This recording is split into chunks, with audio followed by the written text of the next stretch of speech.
Monsignor Landry, National Director of the Pontifical Mission Societies, coming to you from our chapel in Manhattan.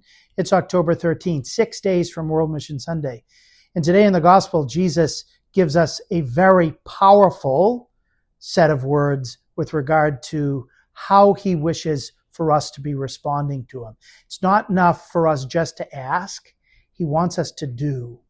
He said, this generation is an evil generation because it seeks a sign. What was happening at his time is people were constantly looking for indications that he was the Messiah. And Jesus was already giving multiple indications. He was almost fulfilling the entire hit list of what Isaiah had prophesied the Messiah would do. All the miracles that Isaiah had prophesied, Jesus was doing one by one, but people still didn't want to accept him. He said, this generation still seeks a sign. It's not acting. And no sign will be given it, he says, except the sign of Jonah. Sign of Jonah was a sign of Jesus' own death and resurrection. That just as Jonah spent 3 days in the belly of the whale before he was expunged safe and sound to land, so Jesus would spend 3 days in the belly of the earth before he would rise in the resurrection. That's the first aspect of the sign of Jonah. The second, and even more fundamental, is that everything Jonah said and did was meant to be a sign of conversion. And when Jonah started preaching to the pagan Ninevites, modern day Iraq, he said 40 days and Nineveh will be destroyed. And he didn't have to say 39 days.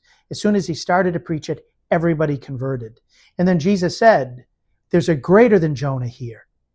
He's greater, way greater than Jonah. He created Jonah.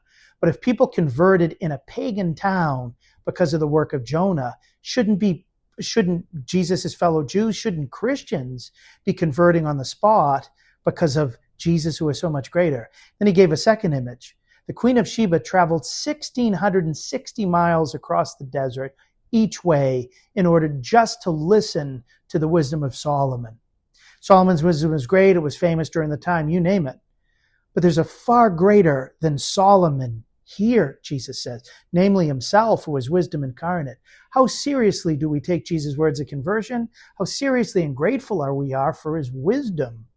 The missionaries are the ones who take that message of mercy and the conversion that's possible, as well as the word and the wisdom of God, out to the ends of the earth, because they grasp Jesus, that greater one, has come into the world, and they want everyone to be able to receive the same graces from God that they first have received. That's what all the apostles on the wall behind me received, and that's what spurned their mission.